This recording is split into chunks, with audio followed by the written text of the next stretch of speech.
time I did not make that same mistake.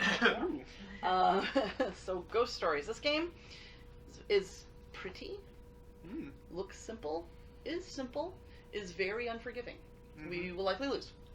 Geister. So Geister. It is. It's not as cruel as Geister. You won't die as quickly as Geister. Geister has cute pieces. Geister has very cute pieces, but when the avalanche starts, it's like you're like that's cute, but it's like Chucky's Revenge. Or no, we got close to winning, right? Or no, we had 7. We got to 7 thingies. That was the highest we've ever done. We'll have to do another one because that was the time I had no sound and all that other stuff was wrong. So we'll definitely have to do another one of that because that game is great, and I really wish it would come to the States. And Mattel doesn't think that kids will play cooperative games. And maybe Mattel is right. But the only way to know for sure is bring it over here, and I'm guarantee board game families will have their kids playing it in a heartbeat. Because it's like Pandemic, only it's easier to teach a kid this one. So, alright. So, this is our village. We're playing 4 Taoists. So, these are our little Taoists. We're all color-coded, of course. Blue is the closest I could come to purple. So, I think I've got everybody else's colors the way they want them to be. The neat thing about this game is each of our boards are double-sided, so if you ever get this game, what a good thing to do is just kind of shuffle them under the table and flip them around under the table, and then flip them because each side has different powers. Nice. The boards are the same, but the powers that you get are different. Oh, cool. So, like, for example, this die will not be used in the game because normally, normally, this one can have an extra die. But I'm not using that one. I'm using this side, which I think is a free roll. Well, I'll find out. I'll look it up. But we all have powers. The village has powers, and the ghosts have powers. So we think that we're kind of evenly matched. We're not. No, never. So these are our Taoists. That's what these are. These are the village tiles, and I will explain what each village tile does. If you notice, it's kind of a Euro-like game where you've got the symbols explaining what they do. So that's the thing there. And these tiles have a active side and a haunted side. So if you can't see the villager, if you see ghosts, you cannot use that tile for the benefits until it is exorcised or not haunted. You exorcise the ghosts, you unhaunt the tiles. These are our game boards. This is where a lot of action is going to be happening. A lot of the ghosts are going to be appearing in our different locations. The ghosts are color-coded. I'm going to flip a ghost card in a minute because we're going to end up flipping it anyway. I'm not sure who's going to flip it and where it's going to go, but we will do that, and I'll show you what the ghost cards look like. These are chi points, which are basically health. We all start with 4 health. If we ever get 0 health, we do die in this game. We can still help, though. The neat thing about this game is there is player elimination. You can get removed from the game, but you can still kind of help people out, and it's possible that you can get resurrected from the dead. Which is kind of appropriate, seeing as how it's Ghost Stories. Exactly right. So you can what you're essentially doing is if like, for example, my character dies, you can like visit the graveyard and get help from your ancestors. If you die, you become a Casper. You kind of do. Yep. Or you become one of the ancestors from Mulan. Yes, better analogy. Okay, so that's what these are. You start with 4. It is possible if you get a reward that says gain a chi point, you can get more than what you have in your allotment up to what we have in the bank. So over there on the bank is what's left. I guess, Ian, you're going to be the banker of all of those little tile-ies. Yeah. So that's what the health is. And then we each have a yin and yang power, which you can use at any time. I will explain this a little bit more in a second. But normally what you do is you put it in the bank, but rather than chuck it over to the bank, I think what we should do is when we play it, just put it here. So we know it's been played. It's in play where the ghosts are. And then when you get it back, just slide it back to your play area. And then there are Tao tokens, which are these. And if you notice, we each have one in our current color. There are 5 total colors. 4 of us each have one of the colors. So we've got yellow, red, blue, and green, and then there's a black one. The ghosts also come in these colors. These help exorcise the ghosts. You start out with 1 freebie, and then you can earn more later going through the village tiles. You cannot share these, like I can't trade this to Aaron. However, if he's exorcising a ghost and I am sharing the same space as him, and I have Tao tokens that will help him exorcise the ghost, I can then turn them in and say, here's a green for you. So that's the only time we can share. So if we're both on the corner, for example, and we're in the same spot, even though it's not my turn, I'm kind of helping him fight the ghost anyway, so I would give him my Tao tokens, if you need them. And so that's the only time we can share them. Then we have the Tao dice. This is what we use to exorcise ghosts. It comes in every color and white. White is wild. You choose what color that is if you roll white. So rolling 3 white is very, very nice. Very rarely happens though. And then we have the ghosts. Now I'm going to flip one over. Now, these things, like when you see this kind of markers, these gray markers, they're considered stones. They call them stones in the game. Okay. And ghosts have stones too. Now, ghosts start out as a color, and this kind of helps you know where you're going to place them on the board. So if it's my turn and I flip this, I have to place it on blue in an empty space. And so you don't always flip your color. And ghosts don't always populate on your turn in your area. You can go to other areas to exercise them, and I'll explain that. But essentially, there's a couple things on the ghosts that are important. Their name is not really important, but it's nice to know what they are, and we might as well read it when we pull these so that the players can know. Up in the left corner is what their defense is. They call it the resistance. So in order to defeat this ghost or exercise it, I would roll 3 dice, and I need at least 2 blue. This is another thing that doesn't really show, like players who are or people who are watching can see the circles, and that's why they can't see the color, so we should let them know what the resistance is. And then on the bottom, there are up to 3 stones. The stone on the left is what happens when you summon the ghost. If you notice this one, nothing happens when this ghost gets summoned, he's just there. But normally there might be something here, a symbol here, that says an effect happens when the ghost is summoned. Some will have a symbol in the middle. And sometimes they only have a symbol in the middle. This means that during the yin phase, after the ghost has been summoned, where it's your turn, like if he's, let's say this was on my board, it was a green one. He got summoned, we didn't really exercise him, my turn comes around, the yin phase at the start of my turn is when the ghosts do their stuff. So the middle thing happens. If they get exercised before the yin phase, well, tough luck for them, they don't get to use the middle thing. But this usually has like haunt symbols on it, or maybe you have to roll a curse die or something like that. The last one is your reward. However, sometimes your reward is a negative. So in this case, when we exercise this ghost, which this is going to be the first ghost in our game, by the way. Actually, I'll stick him in the middle of the deck. We'll see what else we get. But the first ghost, when you exercise the ghost, this happens. Sometimes it's a reward. It might say that you gain a key token. I mean. It might say you get this back. It might give you a choice between a slash where you get either or. You might get one of these. Or if it's the black, you roll the curse die and bad things happen to you. There are no good things on the curse die. Except for this. If you roll the blank, nothing bad happens. But nothing good happens either. There's no good on this die. The good is not bad. Is that you don't have a bad thing happen to you. So that kind of makes sense as far as... And it'll make more sense as we play, and we'll help each other. But that's what the mechanics or the anatomy of a ghost card is. We're going to stick that in the middle. Be careful not to go too far. And then there is Wu Fang, the incarnation, the evil man that we're trying to defeat. We have to get through this deck, most of this deck, and survive long enough to fight him. There are 10 possible incarnations of Wu Fang. We have these extras just in case the card that's in here requires us to draw again. But 10 cards from the bottom is where he's located. These go by very fast. The downside is they also fill the board very fast, and when they fill the board, they start hurting us. So it looks like a lot, but it's actually not. This game goes by really, really fast, and we die very quickly. He's in there. He's very powerful. We don't know what his powers are going to be until he comes out, and there's a cheat sheet for when he does. Then there's also these Buddha statues. You can gain these in the village. What you do when you gain them, they just go to your play area initially. On your next turn, if you're facing an area, let's say I am here, and there's no ghost on either of these locations, I can place the Buddha there. And it helps prevent a ghost from populating there. Okay. Not permanently, as in just the next time one would fill that one spot. Would actually, once it hits that spot. If it's empty in here, let's say there was nothing here, they would fill these spots first, and then they would go to this one. Although there is a village tile that lets you blow them onto any like a barricade space. There's a power, I forgot something wind, we'll look it up in a second, but you can actually put it in a space even if these are blank. He goes right there. If that happens, this goes here, goes back, and the ghost just gets discarded. He doesn't get to even use his summoned powers. It's like he didn't get summoned at all. That thing prevented it. There's up to 2. If you happen to have 2 and you're on a corner, you can actually place both of them in the same turn. Otherwise, you just place one. And again, you never place them the turn you acquire them. It's especially almost impossible here because, I mean, well, I guess you could, because that's you can not... place it in the yellow. But typically you gain it, and then you would place it. Makes sense. On your own turn.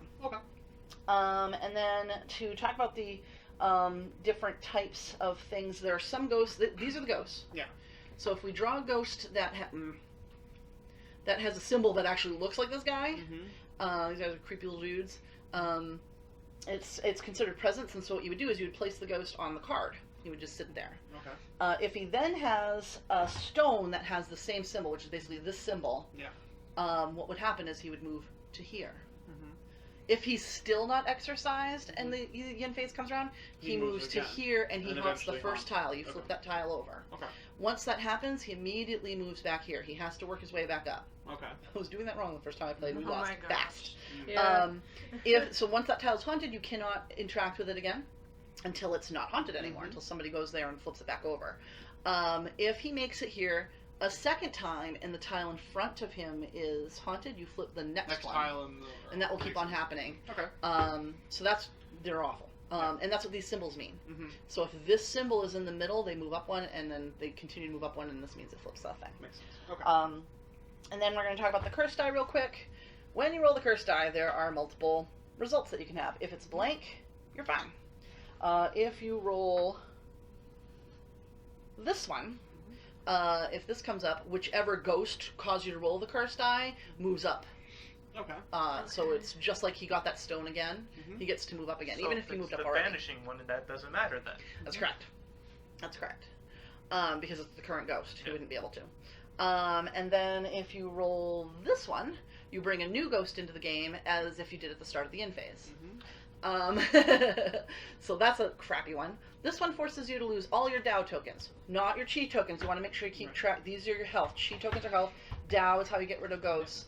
These tokens. So if you happen to amass a bunch of them and you rolled this, well, crap, that sucked. They're gone. This one forces you to lose one of your Chi tokens. Okay. So that's a really fun die. We will be hating that die very soon. Yes. So now if your board is overrun, so you draw and you need to put, let's say these all had ghosts in it and we draw green. Mm-hmm. If a green is drawn, I lose a key token. Okay. Even if you're the one who drew that card. It's just Doesn't if matter. a ghost Just needs to if go ghost- here and can't, yeah, they then it essentially damage wounds me. the player that's color matches. Yes. If you're not overrun by 3 ghosts, you draw one of these. Now, what you're going to do is you draw the ghost, and whatever color it is what board it goes to. Right. If it's black, it goes to your board if it can. Okay. If it can't, then you pick which other board it goes to. Okay. If you're drawing, okay, that's what I meant. If you're drawing and it's coming to your own board, and you can't do it, you lose the key token, and then you have to place it in another location. You have to try to find another So location. you get hit and it still comes out. Yes. If you draw bleh, I'll give me a talk. If you draw the card and you're trying to place it and you can't, you would lose the key token and you pick. Mm-hmm. So if it's your own board, that's how it works essentially. Now this is a cooperative game, essentially. Yes. Right, because we're not trying to. Yeah. Okay. That's correct. If all 12 spaces are occupied by ghosts and we draw a new one, then we don't place the ghost, and then you lose a key token. So it's possible that. No, when they say you lose a key token, does that mean the person Or whose chi token, color? sorry, I mean. Right, but who? I think it's loses a it? black. If you drew the black card, and you can't got place it hit, anywhere. and everyone else is full. You just take the hit. It's and the don't active place it. Taoist. Yeah. So if I draw this card and all 12 are full, Yeah. I would just discard the card, and I would be, because I'm the active Taoist, I would lose the key. Makes sense. It doesn't matter what color it is. Yeah. But if I'm not overrun, if I'm overrun, if all 3 ghost spaces on his board are occupied at the beginning of a turn, okay, now I get it. Derp. If I already have 3 ghosts, I misread it. I'm sorry. If I already have 3 ghosts, I'm supposed to draw one. I don't. I don't even draw. Oh, okay. I just lose the key token and nothing gets drawn. Oh, okay. okay. If it's not full, and then I try to, if it's not overrun, and then I try to draw, and I can't place it, then I still place it somewhere else, and I still lose the cheat token. Sorry about that. How would that happen? If you have an open spot. Because it might be the wrong color, so we have to. That's why we have to help each other out. It's a way to encourage you to help each other out. If we let Aaron's board fill, and then I have to place one there and I can't, I'm going to lose the cheat token because the ghost's going to So hit me. I don't get punished for other people drawing yellow when my board is full. Yes. Right. But if he can't draw, like if his Yeah. board is full and he can't draw, he will also. So you Right. can actually get like an Yeah. avalanche, because maybe I tried to draw I let his board get full. I was close enough to help him, or maybe I failed a roll and I couldn't help him. Yeah. I draw a yellow because my board's not full. I take the damage, but then on his turn, if we didn't exercise, he will take a damage. So we can avalanche. So, I see. sorry, that was a little bit confusing. So, No, it makes sense. and so that's the yin phase. So essentially, at the beginning of the turn, the first thing that happens is we announce the ghosts that are on our board. Mhm. We say what they are, what their defenses are. And that's a good idea to do that so that the folks watching will know what that means. And then the ghosts take their actions, if any. Mhm. Some will not have middle tokens, but if they do, they take their action. And just the active person. So if Aaron and I are the only ones with ghosts on our board, and since it's my turn, he ignores his ghost. He doesn't care until his turn. Mhm. I do mine. They do their actions. And then I potentially bring out another ghost. Okay. If everything's full, I don't. But and then we move on. And those ghosts will have their summoning actions, if any. And then we move on to the Yang phase, which is the Taoist. That's when we get to do stuff. There are a few things that we can do. We can move, request help from a village, or attempt an exorcism. So you can't do both. And then we can place a Buddha. When you move one space, and it's to an adjacent space, and you can move diagonally. So I can go here, I can go here. I can't, I'm in the middle, so I can pretty much go anywhere. But if I'm here, I wouldn't be able to go over to here.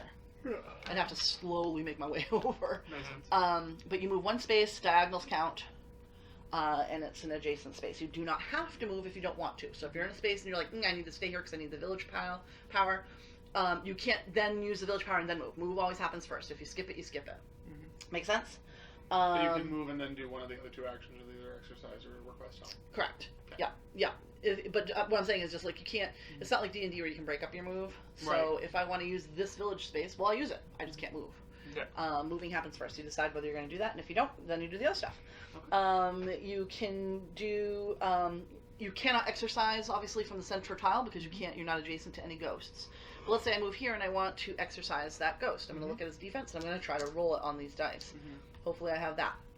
If you're on a corner space, you can, and there are two ghosts. You can choose to try. You can choose which one you're going to fight, or you can choose to try to attack both of them. Oh, okay. If you happen to roll the right dice to exercise, you're never required to spend these. Yeah. But if you happen to roll the dice that would exercise a ghost, even if you don't want to exercise it because it has a curse die as the reward, you must exercise it. Okay. So if you roll the right dice, So if you attempt and fail, it's no big deal. But if you attempt and succeed, you have to use your token.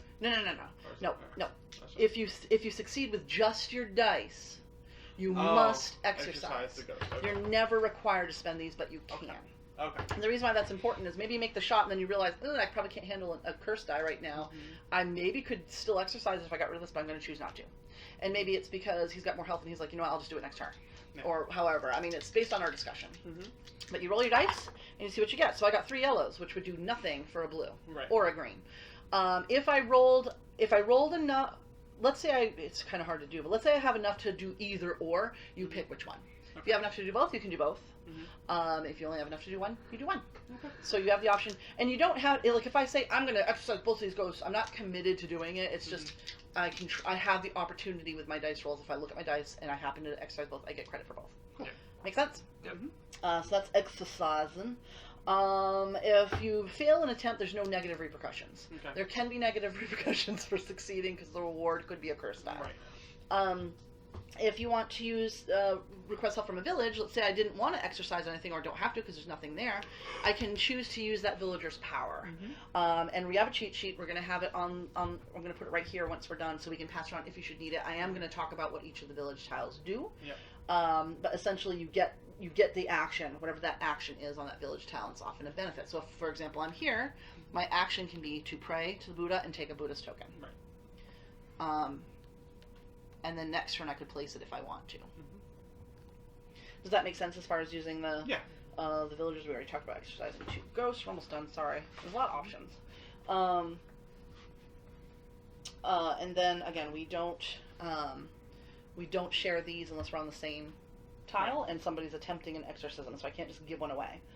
And then the other thing that you can choose to do, and you can use these yin and yang tokens at any time during your turn except in the middle of an action. Okay. So if I'm in the middle of exercising ghosts, I can't use this.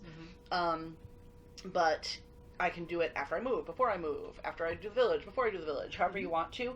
And the reason why that's important to know is it is possible you can get this back as a reward. So you can use it, get it back as a reward, and still use it again in your same turn. Okay. As long as it's kind of in between actions. Yep.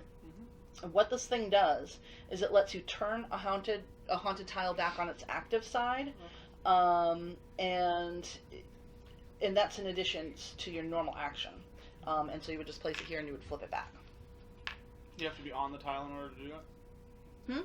Did you have to be on the tile in order to do it, or can you just do it? Yeah, you have to be on the tile. So you be on the tile and then you use it and it flips it back. The other thing, though, that it does is it allows you to use help from any villager without being on the villager's tile. Okay. So the way to do that is, if we're just flipping a tile, I say just do that, or you can put it on the tile that you flipped. But if you're using a villager, say I want to use, again, I'm over here, and I want to use this one, I'll just do that. Okay, I'm going to use hers. Okay. And then it'll just sit there until I get it back. Make sense? I think so, yeah. So it has two abilities. You can use a villager tile from any location. In the middle, it doesn't matter because you can just move to them. Right. But later it could become important. Or you can flip a tile. Okay. And let me just see. Oh, nope, you can just flip it without being on it. Okay, so either one you can do from any location. From any location. Okay. Yeah. Sorry. And again, it's possible to use it again. And then if we die, we go to the graveyard, which is right here. So when you die, you would go here, maybe lie your character on the side, I guess, and all your belongings will go there. So everything that you have would just get stacked up and put over there. And again, your ghosts still stay in play, and you still bring new ghosts out if you can. So that never stops. This thing becomes, like, we put a thing on here because we don't get the power anymore until we potentially come back to life. It is possible to come back to life, and if that happens, great. And then we have Wu Fang, which we'll talk about when he comes out. He's horrible, and he has lots of nasty things happen. If, however, we happen to exorcise him, which is possible, then we win. There are 3 different ways we can lose. If all of us die, then we lose, obviously, because nothing can stop the village from being haunted. If a 3rd location in the village becomes haunted, we die. So that's awful. Well, we lose, I mean. And because the world of the living does not exist anymore, it says. They took over a 3rd of the village, you're done. And then if the last ghost card of the deck is put into play, which is why he's 10 from the bottom, because stuff is still going to happen. So you have 10 turns after 10 he turns. shows up. If otherwise, if the last ghost comes out, that means everything is haunted everywhere, and then we lose, basically. So does that all make sense as far as the game mechanics? Yeah. We can talk about our powers. Mine allows me to re-roll dice, so I can choose to roll a second time any Dao dice involved in support action or an exorcism. So there may be some times where we're told to roll with somebody if we're on the same tile. I can choose to re-roll any or all of them, and I can keep some and re-roll the others. So maybe I really like that the green one. I don't want to re-roll that one. I can re-roll these 2. I can also choose to re-roll the cursed die. If I do, I have to take the second roll. So that's fun. And so yours, Ian, is that you could slow time. So from your current village tile, you can request twice the villager's help or attempt 2 exorcisms. That's why you have 2 and 2. So you can choose to try the exorcism twice. Nice. Great for corner tiles. Yeah. Or you can use a village tile twice. Great for Buddha tiles.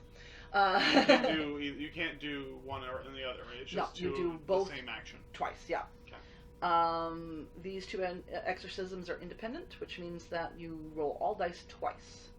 And then you're not allowed to allocate a die roll from the first roll to the second attempt. So you literally would roll everything twice. 2 separate attempts. Yep.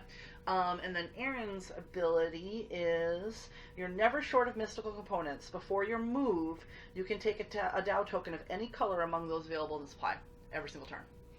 So you're going to hoard. He's going to be doing a lot of exercising for us. I'm guessing mine is move twice. I think it is. Dance with the Twin Winds is what it's called. And the Red Taoist has the ability to guide his fellow monks. Before his move, he may also play one other Taoist figure according to the move rules. So you can move us from anywhere. You basically blow us around the board. She's like, and we go flying. And that's so we have a moment of crouching tiger. Yup. And then we're just going to real quick talk about what the village tiles do, and then I will put this here so we have the cheat sheet. Yay. It also has what the ghosts do on the other side, so we'll probably be using this side a lot. So this is going to be right in front of me. You can explain that and I can look at it. Yep, absolutely. So we're going to start with the altar, the Taoist altar, which is this one. Thanks to their altar and their rituals of protection, the faithful disciples help you chase away the ghost that is haunting a village tile. You nullify the haunting of one village tile by turning its active side face up, and then you bring a ghost into play. So there is a negative to doing it, but if we've got like a lot of haunts happening, that might be a good idea. The next one here is the graveyard. That's where we go when we die. Yep. A dead Taoist may rise from the dead and come back into play. He receives 2 chi tokens from the supply. The figurine is placed on the cemetery tile, which he already is. And they roll a curse die. And then the active player rolls a curse die. So whoever resurrected you essentially possibly gets curse. And could die. If the haunting face is obtained when the cemetery tile becomes haunted, from the next turn on, the player plays normally. Okay, so it doesn't change anything. And then this one right here is the Night Watchman's Beat.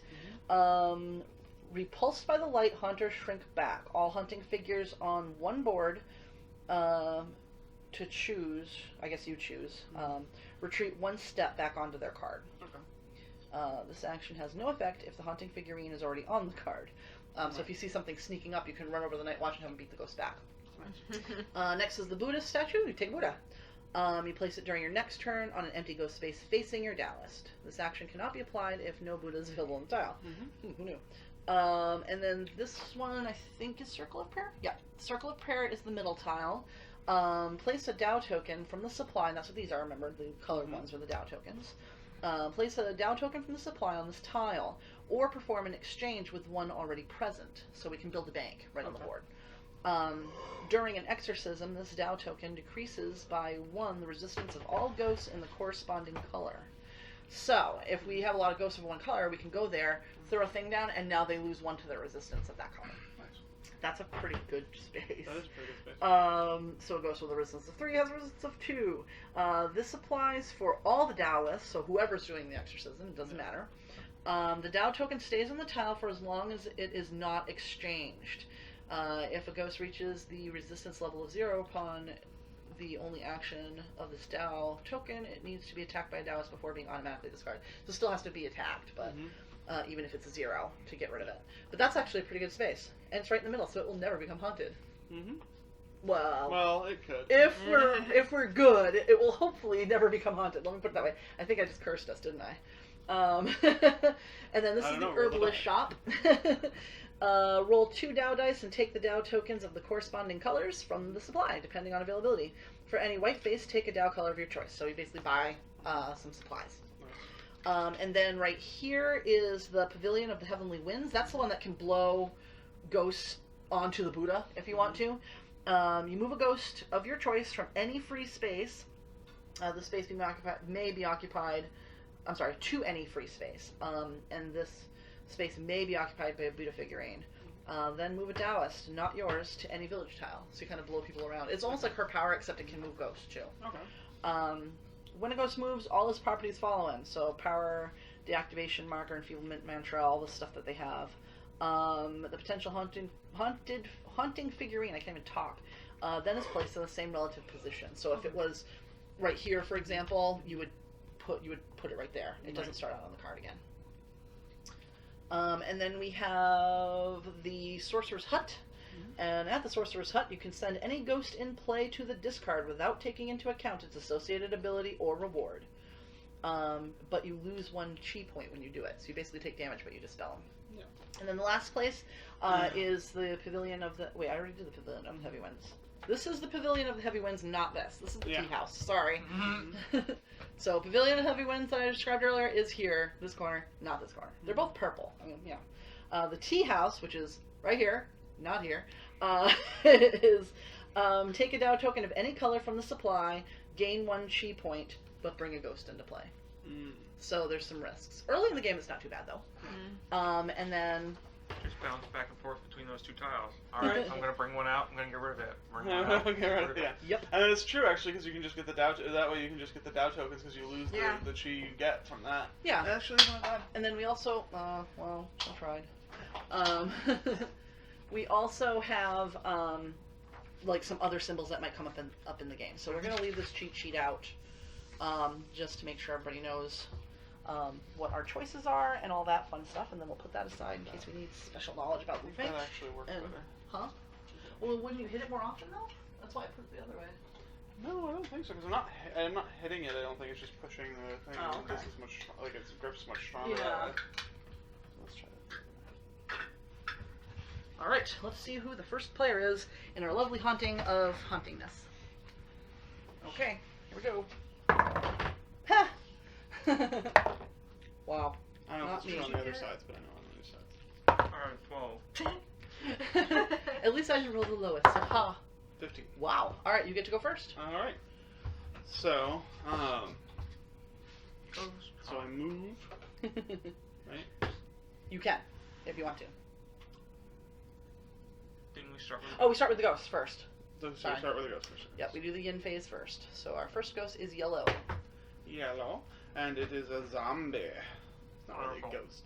ghost. Require its resistance to yellow, and its reward is a curse die. Yep. Yeah, usually most people just go this way. And then it has 2 yellow resistance. But at least it doesn't have haunts, so that's fine. not bad to It start won't be with. there for long. I figured. So Now you can move. You can do the village stuff. There's lots of things you can do. I think I'm gonna go ahead and move myself. Which way do you want to go? It's a question of do I get chi and a thing and put out another ghost, or do I go and try and get some Dow tokens? It's up to you. Both are good. Yeah, put me in the one right here, the tea I'll house? be risky. Okay. All right, you have the bank, so the chi I token get goes the to you. Chi token, and I get one of whatever. Is this the only way to get black ones? I assume. Yes. I'll go ahead and take a black one Okay. because the other ones are in play already. Makes sense. And we bring another I ghost. bring another ghost. Stop it. So Oh, it's blue a one. blue one. It's a Hound of Depth, not death, but depth. And so it has 1 resistance blue, and it's the yin power, something defensive, something related to defense and Yep, Dow dice don't work against it. Ah, okay. So you have to use. You have to use this, which means right now he's the only one who can exercise it. That's not true. Well, that's I know what you mean. I get them every turn. It's not true. And okay, and then he doesn't have really anything else that he needs to do.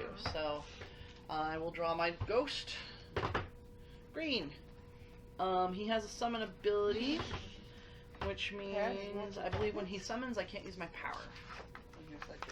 Whoops, let me just make sure I'm reading this correctly.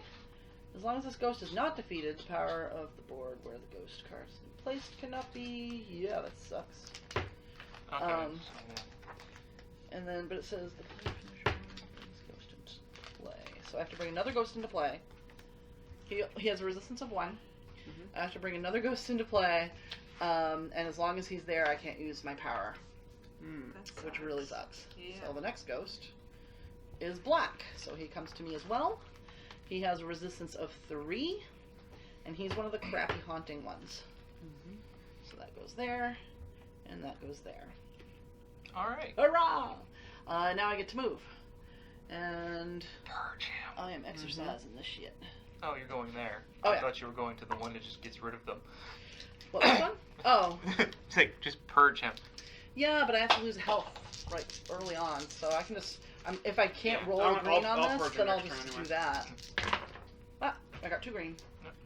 Alright, so he is gone. So I can use my powers again, because I'm going to need it for that guy. Alright. And that is all I can do. Here you go. Oh, wonderful. Soul Eater. Nice. That sounds like fun. He's got a summon power. This ability applies to all players. All players lose one of their tokens, so everyone loses this. Oh my god, now we don't have anything. Well, they lose one of your choice. I only have one, so. Yeah.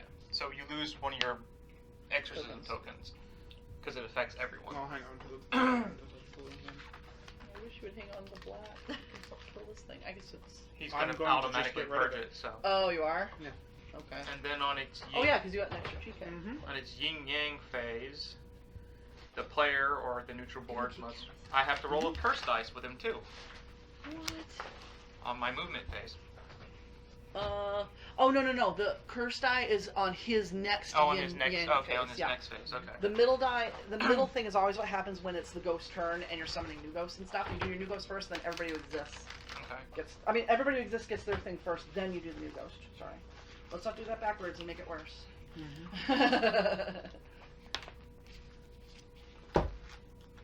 Wow.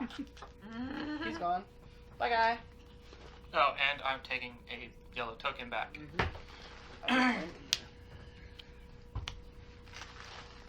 No. One more Kit Kat in here.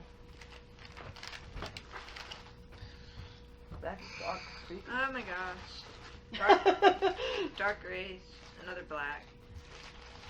I swear I shuffled. I'm not lying. When this kind of goes, oh, here you go. Yeah. Yep. So on his next turn, he's gonna move. On your next turn, he'll move if he's not gone. Yeah. Mine's gonna move. See how quick it can get messy? And now you can do stuff. Oh, I can move someone else too. Yep. If I wanted to. Does anybody want to move? No, because Actually, can you move me to the middle? Oh wait, won't matter. Yeah, nobody wants to go way over here. So. Well, I need to fight this thing. I was thinking of putting black in the middle. Oh, he's gonna get rid of yours, so it doesn't matter. I'm gonna get rid of both of them. Yeah, he's gonna take I 2 can hit do points. I can Yeah. take 2 hit points and do it twice. So. Oh, that's right, because you can slow time. Yeah. I mean, his power is really, really ridiculously broken. So he says, do is double What this, does double this that, one do double again? this, double that.